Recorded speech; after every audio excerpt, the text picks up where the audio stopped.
I started it. Okay. Okay. Hello, everyone, and welcome to our last Leads SLP monthly call for the year. Can you believe it? It just seems like the other day that we were starting our calls in August. So anyway, that is the wrong slide. I forgot to go in and change that. Sorry about that. We're going to go ahead and go through our topics today in case there are things that you'd like to talk about. We'll go ahead and get started with verification reports. We'll be checking the professional development hours. We talked about this last time. They all will need 12, as do all therapists in your county. Libby has now posted the fillable form in the SLPA supervisor and SLPA teams groups. And you can contact me with any questions about professional development and Libby about the documentation for the verification report. Um, Libby just had a training with the SLPAs and their supervisors, and in that training, they have a way to upload their verification report, but we told them too that in some cases you guys send them all to me for your whole county. So we asked them to follow your county protocol. And this year when you send them, I heard Libby ask that they be sent to her too. So when you copy them to me, if you send them, please copy Libby on them as well. She's going to be making sure they get filed in their proper locations in our OneDrive. So thank you for that. And hopefully this year I won't have to be calling you guys, in the middle of the summer and saying I need verification reports and all that kind of thing. So um, let's see what's next. We sent out the email this week with the list of all of the suggestions that we had come up with for the ESSER funds that the counties are getting through the relief packages. It's the Elementary and Secondary School Emergency Relief Fund. And counties have received a lot of money between the two relief packages. They've received a lot of money. So now is a good time to be thinking too about updated tests. If your county is using outdated tests, I put the name of an article here. It is through ASHA. So if you're not an ASHA member, I can't share it, but if you are an ASHA member, you can search it and look at it because it'll give you some foundation to support purchasing the new tests. But there are some additional considerations for that too. Like if you're ever in a due process and you are using outdated tests, that's one thing that an advocate will catch very quickly.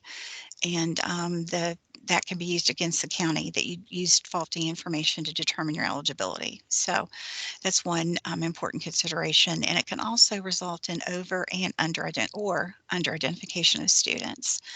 The typical rule is as long as the protocols are available, you can use it, but this is a perfect time to try to get those tests. And, Libby and I were talking about it this morning, and, for some of you, even though we have the digital tests now on the iPads at WVU, it might be good for you guys to consider getting digital tests now, especially if you use iPads. That way, if you get ready to, if we have to do any type of telepractice and that kind of thing, you'll have them. It'll be, better for portability and that kind of thing too. So we just wanted to point that out to you guys, for you to start a conversation possibly with your special education director if they haven't already thought about it. I mean, honestly, they have so much money that there are so many things they're trying to consider that they might not have had time to think about some things like that. So I think they would appreciate hearing from you that might be a valuable expense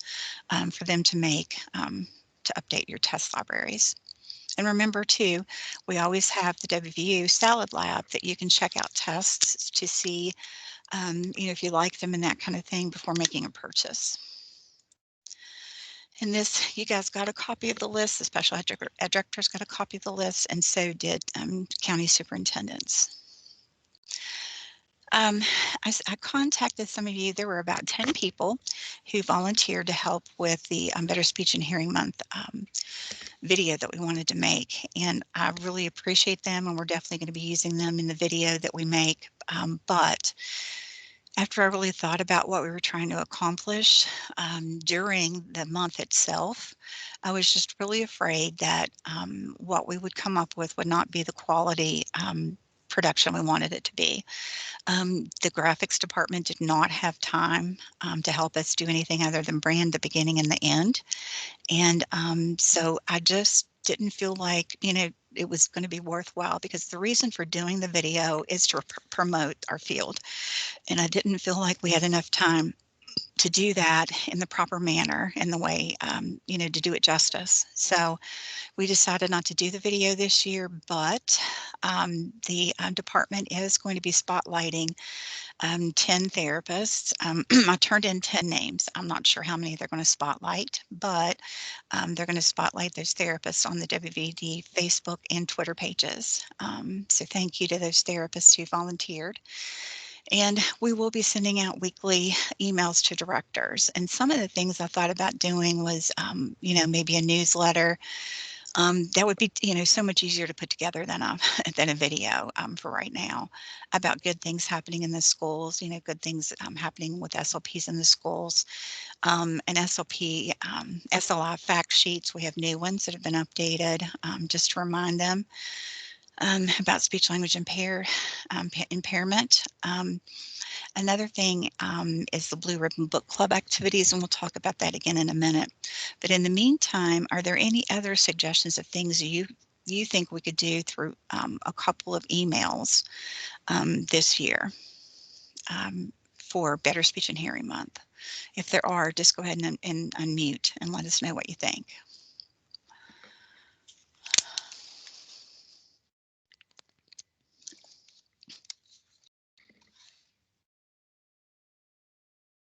Well, I don't see one unmuting. I don't see a hand, and I don't see chat. So we will go ahead and we'll try to figure out some things to send out.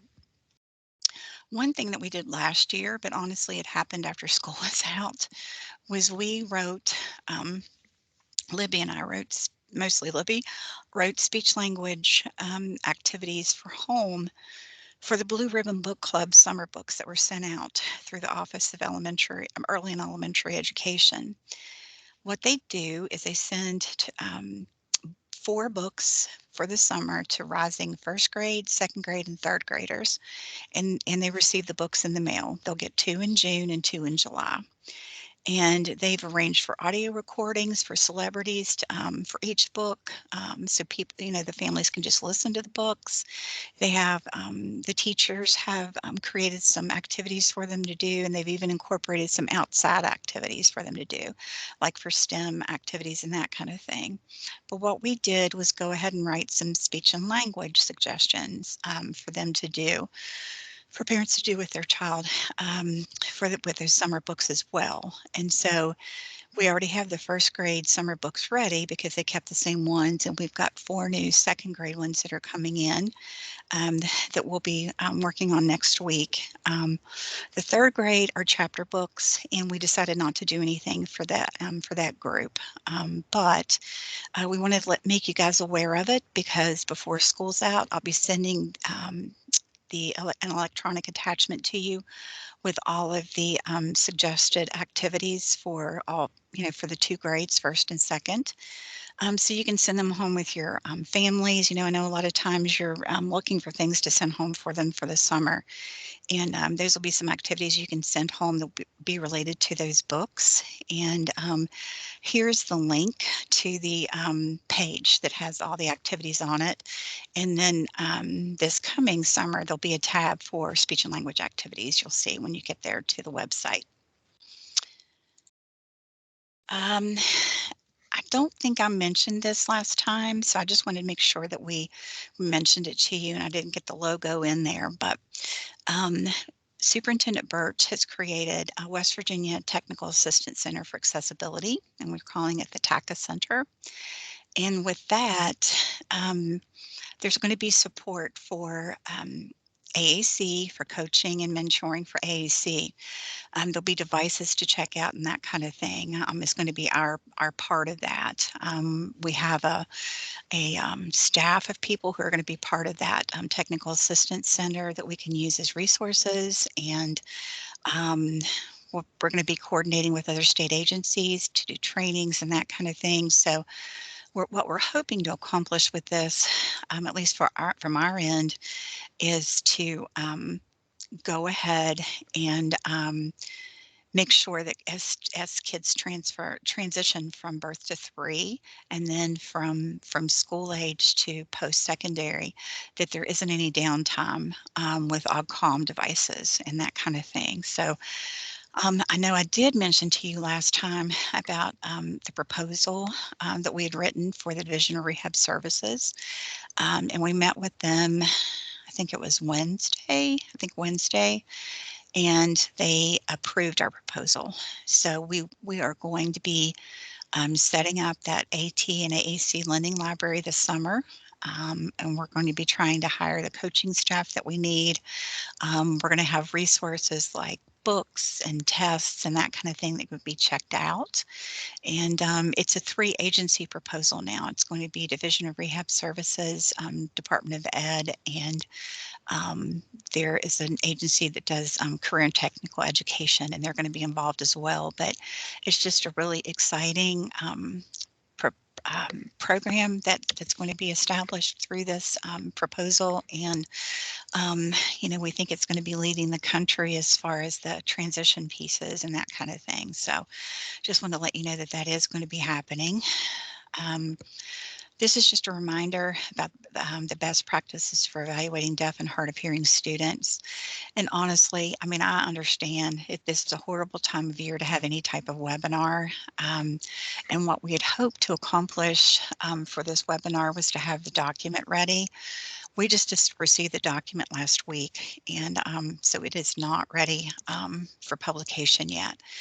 But this 2-hour session has been approved for ASHA CEUs, and it will be recorded and posted, but you can only receive CEUs if you watch it live. But this is just going to be the first piece. It's going to be going through the document.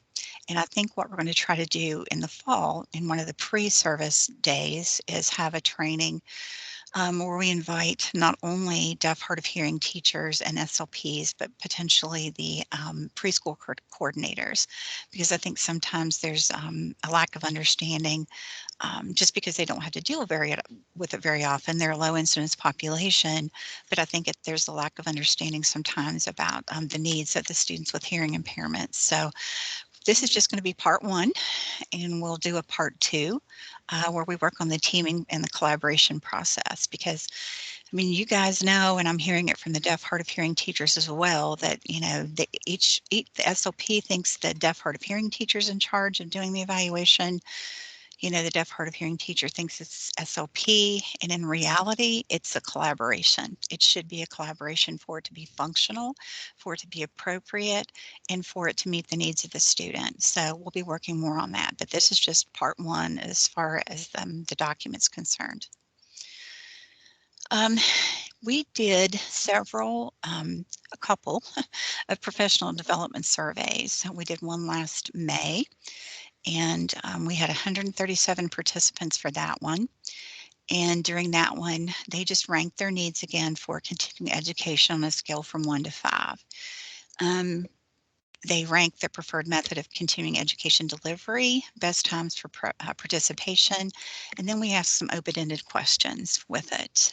We did another follow-up survey, I think in February, and dug a little deeper into what you guys had said, because when we get things that say you want training on autism,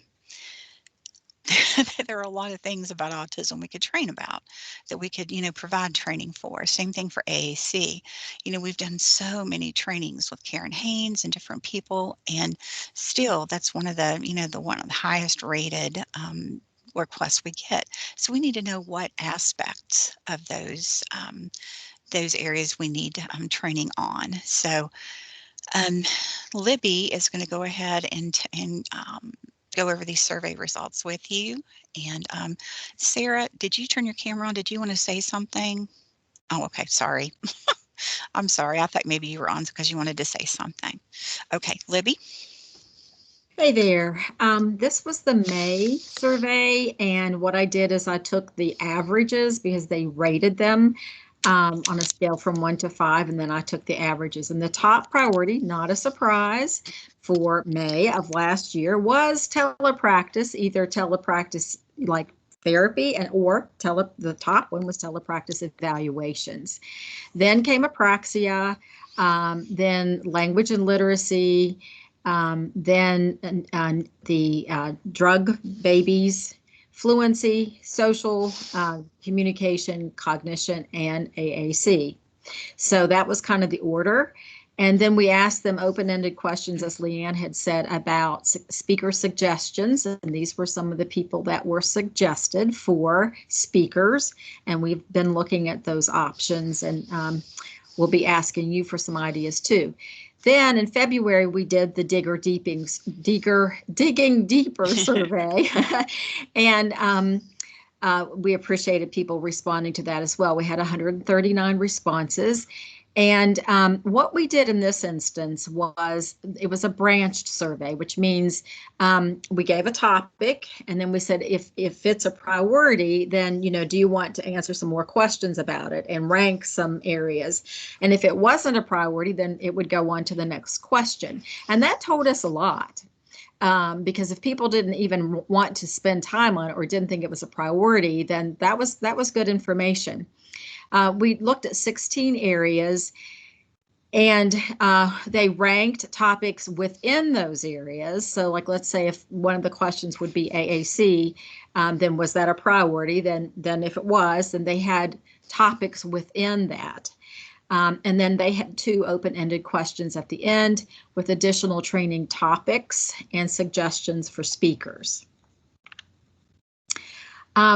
This is the good news. Do you see where telepractice is? It's number 9. And that is thanks to RIA and Integrated Speech Solutions for all the training that they provided, and for everybody having some time to get some experience in it. So it was not a top priority anymore. Speech disorders became the top priority again, and then language. And we'll talk, there were areas within the language. Autism, AAC, social pragmatic, literacy, cognition, challenging behaviors. The top priority was challenging behaviors in preschool. And complex communication needs came behind telepractice. And here were some additional speaker suggestions. Some additional topics that we didn't list, wasn't in the 16, severe autism, motor speech disorders, dealing with today's family dynamics, velopharyngeal incompetence, speech language therapy with the preschool population, and consulting on pragmatics language when the child does not qualify for services. So that was another area that was addressed. We also asked them, this was in the May training, when would be the best time to do the training? Most people, as you can tell, orange is the first priority. They ranked them, meaning they moved to the top, the thing that was the best day for them. And Friday was the best day, obviously. Weekends were the least favorite. But some people did like the idea of summer somewhat, or well, no, they didn't. That was their last choice. I'm sorry. And Mondays was the second choice. So you can see Fridays are the training days, it seems. And just remember too, when we're talking about training days, a lot of times it's determined by the speaker that we have as their availability. But this is great for us if we're planning the trainings ourselves and have flexibility. And then with the open-ended questions, we asked them, okay, so out of all these things, all the things we've talked about, open-ended, what's your first priority? In the spring of last year, 44 out of 92 felt it was telepractice. But again, you look at apraxia, AAC, autism, and fluency, remain some of the top priorities. In the May survey, the telepractice, of course, was the second priority if it wasn't their first priority. Looking at curriculum and therapy goals, dismissal, the SLP role in curriculum and teams, curriculum-based therapy, and curriculum-based goals and progress monitoring which kind of fits into where we're heading with our trainings next year. Okay. Any questions before we move on from the survey results? We did share those during the Professional Development Committee meeting that we had a couple of weeks ago, and all 3 universities were represented, as well as the as WVISHA and the board examiners. And we had county SLPs there as well. So we shared the information with them. So as they're planning their trainings for the next couple of years, they'll be using, considering that information that we gathered through our survey as they do that. Any questions about the results or anything? Okay, well, since we saw that summer was not an ideal time to get training, here we are with a virtual institute, but actually it's going to be like right toward the beginning of school. And I think in some cases, some counties lead or they're some staff will be reporting back to school early, and so this will be during that time for some people. The ideas that we have set the schedule and the things we're going to be talking about. Preschool collaboration is one, and engineering the preschool environment. We were not able to get Maria Ireland for that day, but we are going to try to get her a little sooner. And then 3-to-1 advanced, AT for preschool, and then Wild and Wonderful SLPs of West Virginia. We sent out a link to participate in that when we sent out the listserv email last week. I hope you guys were able to share that with everyone in your county. We have 5 people so far that have signed up, and the participants who help us with that will receive $200 to a grant to spend on therapy materials. So if you haven't shared that listserv email yet, please do, and encourage your SLPs to apply, because honestly, we can take probably 10 therapists to talk about the interesting things they're doing, and we will get, that way we can hear, that many different ideas and celebrate that many different things that people are doing. And we are offering CUs for this institute as well. We're going to try possibly at the end of July, and I hate to do it, during the summer, but Maria is such a great speaker. She's the one who did the speech sound disorder video that you heard. I was invited to hear her speak in Arizona. They had a virtual conference with her, and she talked about putting it all together, like the comprehensive language evaluations, all the information we get from that, how to put that together, and then write IEP goals and provide service. And I think that's the piece that we didn't get to finish because of the pandemic with Dr. Brandel. So, we're going to try our best to get her and see if we can go ahead and then move forward with doing comprehensive language evaluations from there. The West Virginia Speech and Hearing Association received a grant from ASHA, and I see Ria's on the call. Ria, would you mind telling them a little bit about it? She may not be right there at the mic. I didn't give her heads up. I'm sorry. I always do that to you. I'm sorry. That's okay. I just had to shut my door real quick. Yeah, I can talk about it a little bit.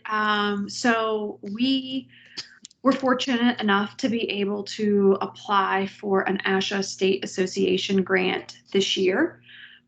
We were also fortunate enough to not feel like we had to earmark those funds towards things that a lot of other states are having to spend those types of monies on, such as lobbying funds for the interstate compact, or various bills and things that are going on in some of the other states. We were able to focus our application on something that was very practice related, which we were pleased about. So we are going to be looking at the SLP's role in literacy and helping to develop some kind of guidelines or, rubrics or recommendations as we head into possible revisions in the future to policy 2419 and things. So we might be able to gather some data and things to recommend changes or updates when that policy comes up for review, as well as recommend and implement some training for therapists who would be providing those services in, what's expected in that realm. Okay, thank you.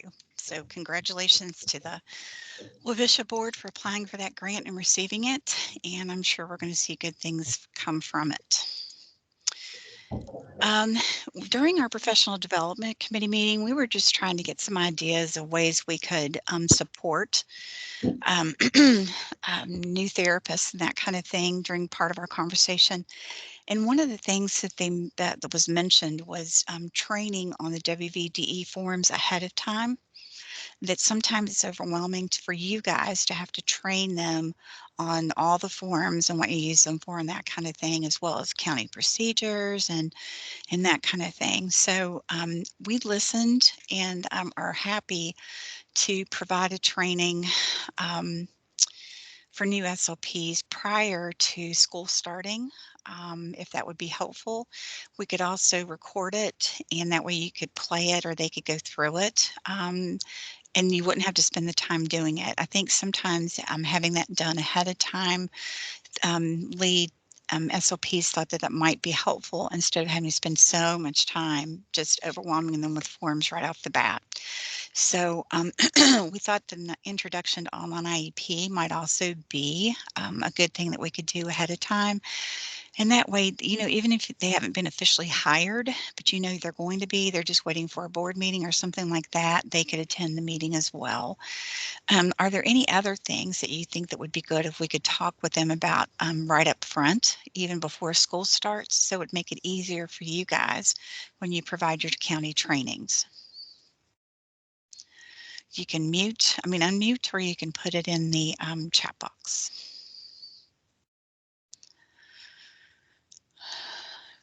And Leanne, yeah. Leanne, we had talked about the fact that counties do certain things differently as far as their process, but we would do the basics. That's exactly what I meant when I said we would just go over the forms, so that way they're familiar with them. So when you go through and tell them your county process and how your county uses the form, then we would be happy to do that. I see that Heather has put steps on there. We can definitely do that. And we also already have those recorded webinars too for steps that you're welcome to use and share with them too. But we'd be happy to do a live presentation of that if that would be helpful. And I see Ashley has a state guidance document, and yes, we could definitely do that as well. So I'm going to add those notes, steps, and guidance document. And what we'll do is whatever we do, we'll record it so that you guys will have access to it later as you hire new employees. Sometimes everyone's not hired right before school starts. So we'll have those available for you to be able to refer them back to. One thing I'd like for you to do is please check your school email at least once a week this summer. I always ask you to do that, but the thing of it is so many things happen over the summer, and we can't always anticipate what those are going to be. So I don't bother you with emails unless it's pretty important. So if you could just check your email and see if I've sent something for you to send out to your listserv, that would be appreciated. One thing I want to mention before we go any further too is all of these recordings. I have had my nephew working on our YouTube channel. He has actually uploaded all of our training videos, all the videos we've done. He's created descriptions for every video. He's organized them by date, and he's put the date on there so you guys will be easy to find them.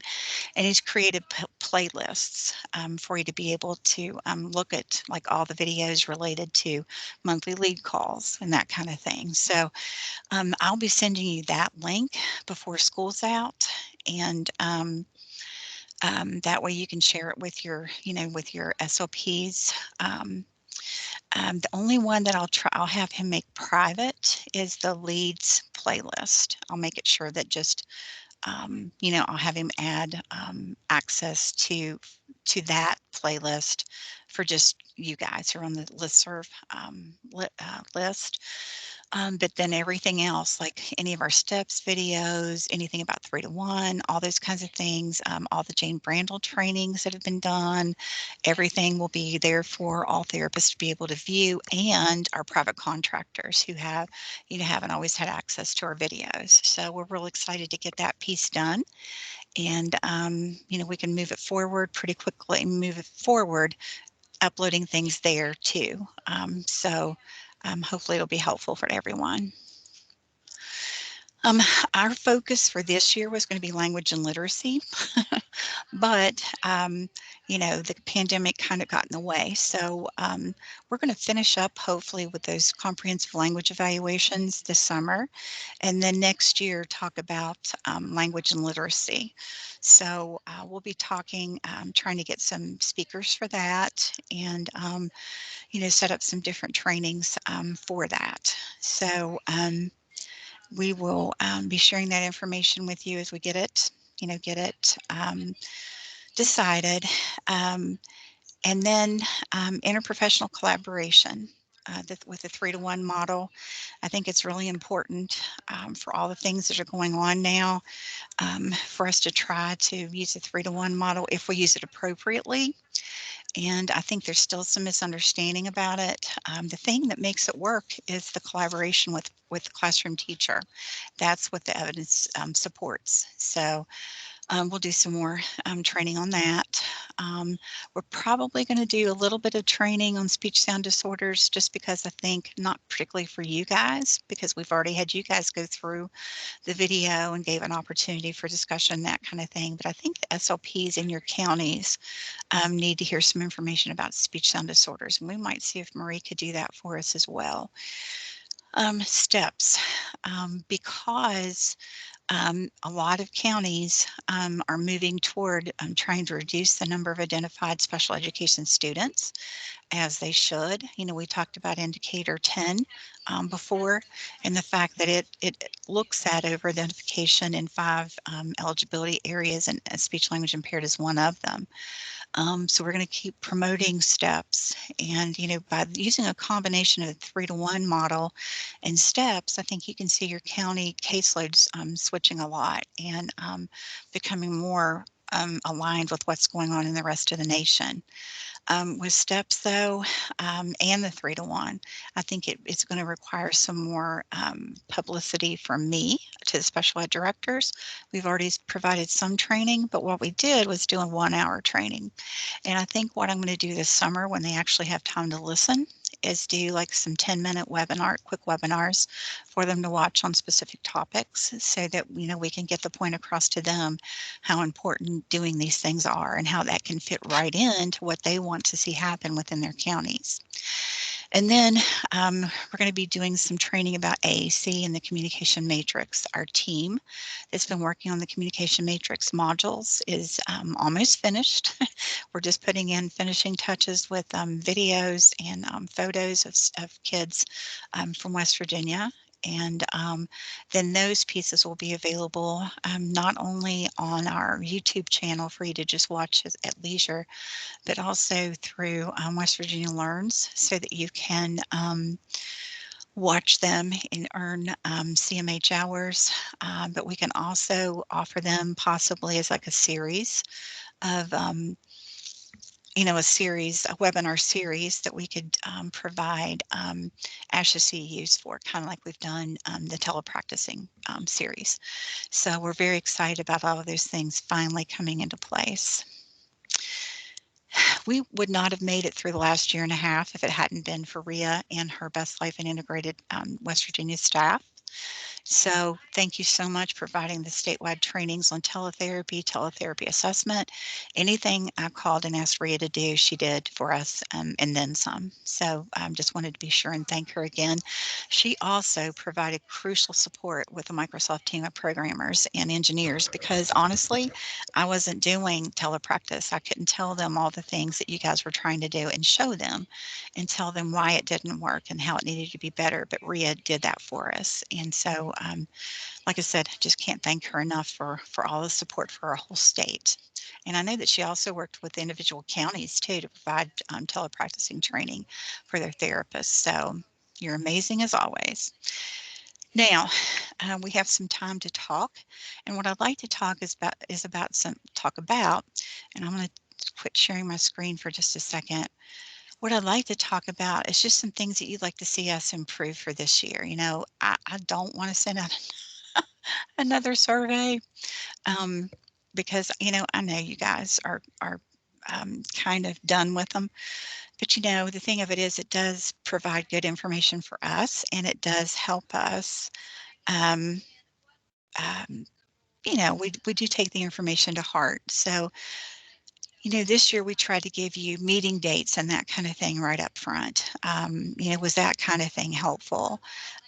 We try to give you, you know, training dates as soon as we have them, but what can we do to make things better? What have we done that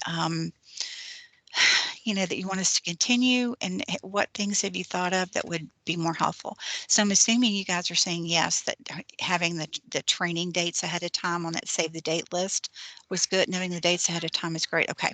Yeah. So we'll definitely try to get that planned out for you again, and just, you know, with the caveat that sometimes things happen that we have to change, but for the most part, we haven't had to change very much. So, anyway, we'll continue to do that. What else can we do? I mean, I think I liked the suggestions of us training on just the WVDE forms ahead of time for the new SLPs. We'll be happy to do that, and that's a way that we can help you help support you guys. So what other things can we do? And Libby was exactly right. You know, you guys all have county procedures and how you do your forms, but if those new SLPs come in knowing that the forms and what they do, I think that'll make that training make much more sense to them. So, um, Sarah, can you tell me what we did in the monthly trainings that were a lifesaver? Because I'd like to continue doing it. Oh, the teletherapy. Okay. And teletherapy I know teletherapy was a lifesaver. And supervision hours, Microsoft tools. Okay. Okay, great. Um, how have you guys been doing? Libby's been doing those groups, the supervising SLP and the SLPA groups this year.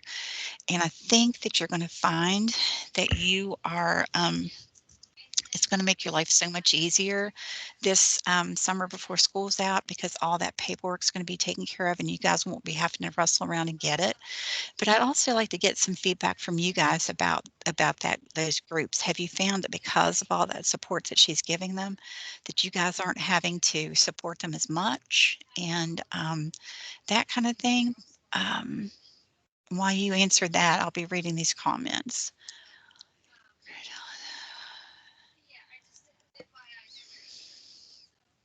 Oh, thank you, Jennifer. We appreciate that.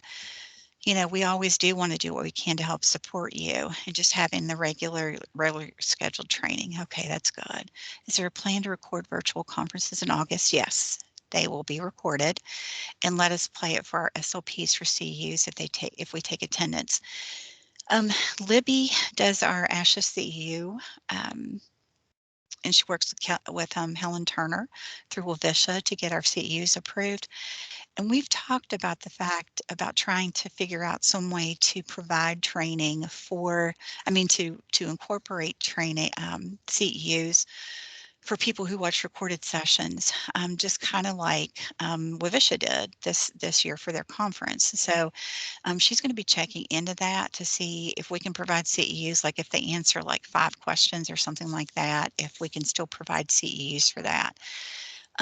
Even if we can't, another thing that we could do is I think Sarah Martin did this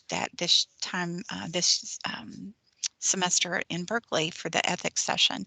I think they required the ethics session that we did as a requirement, and for people who couldn't view it live, they had to write out 3 things that they learned from the session, and then she could give them a professional development certificate. But we're going to try to figure out some ways to get ASHA CEUs for you that way. Libby, do you have anything to say about that? I don't, except that we're working on it and hopefully something can be worked out. Yeah. Some of it's going to depend upon the platform that we use and that kind of thing. But it's on our radar for sure. Definitely. And, I think one of the things is that they have to be able to see how much time you spent on the video. And from my understanding is that our new e-learning platform does show that. So if we have to then upload them to e-learning and get the CUs for you that way, we'll do whatever we need to do. But we'll definitely check into that. Because I get calls and texts all the time, is this going to be recorded? Can I view it later? And all those kinds of things. And of course you can view it later, but we're going to try to see what we can do to get ASHA CEUs for you as well. Okay, anything else you can think of? I appreciate the feedback, the positive feedback, but if there are things that we're doing too that you don't like, please feel free to say that too, because I don't want to do anything that's not going to be beneficial for you. We did spend some time that one session watching that speech sound disorder video. If we did some things like that, if we just did short topics or whatever for, for our leads meetings, would that be helpful? Sarah says it would be easier to have the meeting at the same time each month. Okay. So do you guys all agree with that? We had gotten the request, we had done them that way before, and then we got the request that some people were missing the same sessions every month because of it. So having it the same time every month, is that helpful? Thank you, Heather. That's sweet. Well, we try our best. That's for sure. We don't always get it done right away, but we try our best. So is it easier for you guys? I mean, we've tried it this way now. We've tried alternating the 9 o'clock and the 1 o'clock. Which way is easier for you guys? You can just vote in there. Is it better to have one scheduled time? Okay, so Jill says it's better to have it consistent because she's very forgetful. I get that. Stephanie says either is fine, not necessarily based on schedule. The best is just schedule ahead of time. Is just the schedule ahead of time. Okay. Okay. Well, So if they had to choose, would it be morning or afternoon on Friday? Consistent time. Okay, gotcha. Yeah, I mean, to me, if I were in your all's position, I would think afternoon, but what do you guys think? Afternoon. I see 1. Afternoon. Okay. Okay, so we'll do it early afternoon because we do not want to take anybody, late afternoon on Friday, that's for sure. We'll do our best. It could be that we could just do, one consistent time, one semester, morning, one semester, evening, second semester. We'll figure something out. But thank you for that that suggestion about it. Having it consistent. And I get that. I understand that because we're asking ourselves too. Is it 1 o'clock or 9 o'clock this month? So I understand that. Anything else you guys can think of?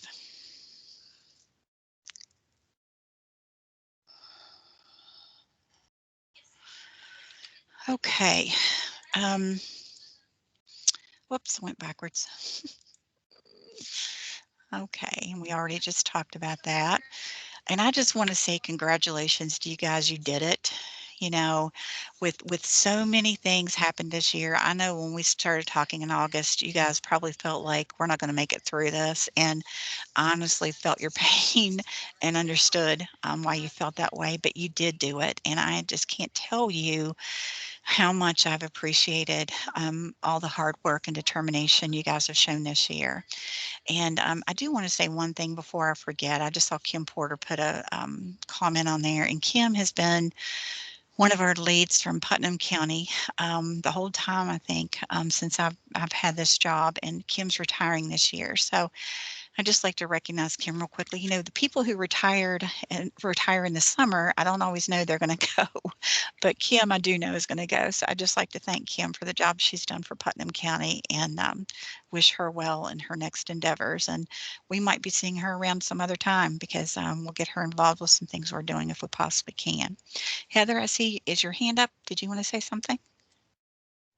Yes, I just wanted to jump on and say thank you to Kim Porter, because I feel like every time we have new applicants, and they always say, I did my school placement in Putnam with Kim Porter, and Kim Porter makes them love the schools. And once they want to come Yep. work in schools, they say, well, I kind of thought I wanted to work with adults until I did that. So thank you, Kim. And we need you to I don't know, somehow like transfer that magic onto us so we can do it.